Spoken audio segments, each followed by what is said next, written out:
She would sit at her window and track when her neighbors left for work, when they ate their meals, and when they went to bed.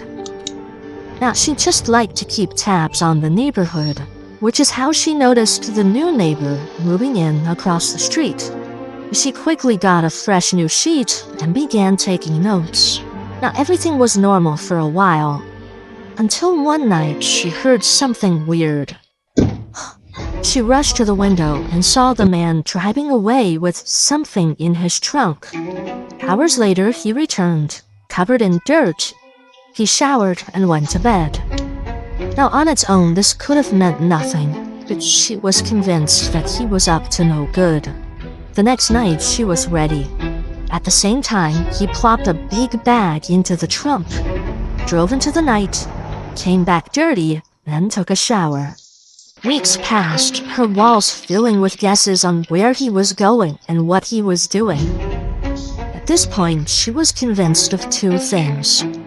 There were bodies in those bags, and no one was going to believe her.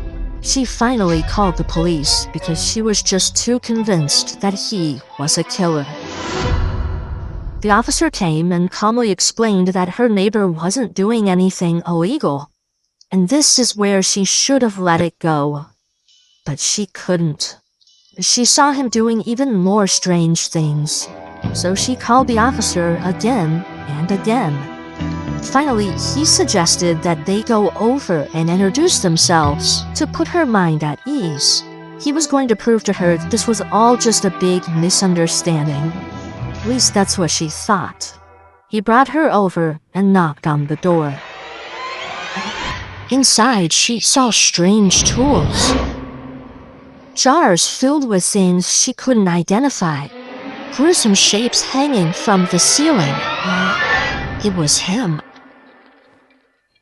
Her notes had been right all along. He was a killer.